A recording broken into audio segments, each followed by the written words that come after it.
वैसे तो स्वामी जी पूरे कार्यक्रम में बहुत सारे समाधान आप बता भी देते हैं, लेकिन कुछ पॉइंटेड क्वेश्चंस हैं जो हमारे दर्शकों की ओर से आते हैं। अब उनको लेने की बारी है। तो पहला प्रश्न है उत्तर प्रदेश से अंजलि गुप्ता का सवाल है। उनकी माताजी की उम्र 42 साल है, कमर की नस दबी हुई है जिसकी वजह से उन्हें चलने में बहुत परेशानी आती है और दवा भी असर नहीं कर रही है। डॉक्टर ने सर्जरी तक के लिए कह दिया है। तो स्वामी जी योग और आयुर्वेद के उपाय के जरिए कमर के लिए 99% सर्जरी की ज़रूरत नहीं है, ऐसा WHO भी कहता है और सारे रीढ़ की हड्डी के डॉक्टर भी कह रहे हैं। अब तो पहले तो मैं अकेला पड़ गया था, अब सब ने भी स्वर में स्वर मिला दिया। अच्छी बात है। पहली अंगुली के पीछे से यहाँ से दबाना और मरकटासन, भुजंगासन मैं पहले बता चुका हूँ। एक उष्ट्रासन भी जितना बन पाए उतना कर लें।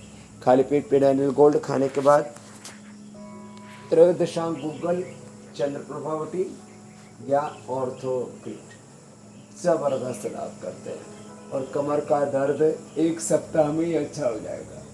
ज़्यादा दर्द होता है तो हम तो शिंगी भी करवा देते हैं पहले ही दिन में। 10 साल का दर्द 10 मिनट में। तो ये उष्ट्रासन भी बहुत अच्छा है कमर के लिए। ऐसे इतना भी ना हो पाए तो इतना कर ले और इतना भी ना हो पाए तो उल्टा लेट करके ये तो कर ही सकते हैं। अगला प्रश्न आप ले लीजिए। स्वामी जी, ये कमर में दर्द तो एक कॉमन प्रॉब्लम है, सभी को के लिए समाधान हो गया है। अगला सवाल स्वामी जी अहमदाबाद से लीना पांचाल जी का है। उन्हें पेट में बैक्टीरिया है जिसकी वजह से मुंह में दिन भर बदबू रहती है और आम बात की वजह से दिन भर गले से कफ निकलता है। तो स्वामी जी उपाय पूछ रही हैं। आंत का और दांत का बड़ा गहरा संबंध है। जिनको पायरिया होता है उनको भी पेट की प्रॉब्लम हो जाती है और जिनको पेट में बैक्टीरिया उनको भी पायरिया हो जाता है। तो पेट के अंदर अच्छे जो बैक्टीरिया है वो रहनी चाहिए। वो दही से मिलते हैं, इसलिए आजकल दही के बारे में सभी बोलते हैं खाना चाहिए, लेकिन बरसात में थोड़ी दिक्कत आती है, नहीं लेना चाहिए। तो ये प्रोबायोटिक्स, प्रीबायोटिक्स जिससे प्रोबायोटिक्स बनते हैं और वो सब पेट के लिए बहुत अच्छे होते हैं। तो दही जो है वो सुबह 4 बजे जमा दिए बरसात में या तेज़ गर्मी में तो 8 बजे तक जम जाता है। 8 बजे जमाए तो 12-1 बजे तक जम जाता है। दोपहर को जमाते हैं तो शाम तक जम जाता है। जीरा, धनिया, मेथी, सौंफ, अजवाइन का पानी, सरुकल्प का काढ़ा, बेल का प्रयोग, जितने भी सलाद हैं, जितने भी अंकुरित हैं, ये सब और हरी साग सब्जियां हैं, ये पेट के हेल्दी बैक्टीरिया को ग्रो करने में सहायता करते हैं, उसको बढ़ाने में। तो एक तो ये इससे पेट है। और कपाल भाती करें तो दांत और आंत दोनों अच्छे हो जाएंगे। तो अनार का सुबह सुबह प्रयोग, सेव का प्रयोग और लीवोग्रिड तो बहुत ही ज़बरदस्त है पेट के लिए, उसको सेवन कर लिया करें। अगला सवाल ले लीजिए जी। अगला प्रश्न स्वामी जी शिरडी से नितिन मईत का सवाल है। उनकी बेटी की उम्र 26 साल है जिन्हें चिकनगुनिया हो गया है। जोड़ों में बहुत दर्द रहता है। स्वामी जी इस दर्द से राहत पाने का उपाय बताएं। ये चिकनगुनिया तो ना, इसके लिए एक तो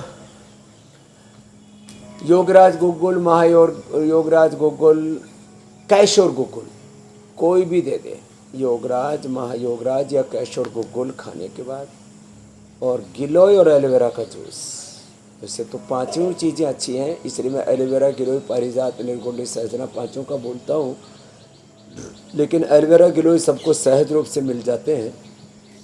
मेथी का पानी, और मेथी को पानी में भिगो दिया, 2 दिन तक भिगो के रखिए, फिर एक दिन ऐसे निकाल करके गीले कपड़े में रख दिया, अंकुरित हो जाएगी। अंकुरित मेथी या एलोवेरा, मेथी और हल्दी। एलोवेरा 100 ग्राम, मेथी अंकुरित 50 ग्राम, हल्दी 25 ग्राम, थोड़ा इसमें लहसुन, प्याज और क्या नाम है, अजवाइन और हींग आदि का छौंक लगा करके खाएं। पूरा ये चिकनगुनिया के लिए अच्छा है। तो ये दही, छाछ, नींबू चाट, टमाटर, इसमें वात दोष बढ़ जाता है और इसके कारण से ये जोड़ों में दर्द बहुत ज़्यादा हो जाए। चिकनगुनिया के अंदर डेंगू प्लेटलेट घट जाते हैं, चिकनगुनिया में ये बहुत ज़्यादा जोड़ों में दर्द हो जाता है। तो उसके लिए थोड़ा सूक्ष्म व्यायाम भी करें, प्राणायाम करें, खट्टी चीज़ें नहीं खाएं, लौकी का जूस नहीं पीना बस जी। और लौकी का जूस कड़वा तो कभी भी नहीं पीना, उससे तो फायदा करने का सोचेंगे हो जाएगा नुकसान। शीर्षासन में जैसे मिलता है तो छोटी छोटी बातों का ध्यान रखने की ज़रूरत है। और अगर आपके भी मन में कोई सवाल है तो 9350593505 पर हमें अपने सवाल भेज सकते हैं। हम इस कार्यक्रम में पूरी कोशिश करेंगे कि आपके सवालों को शामिल किया जाए।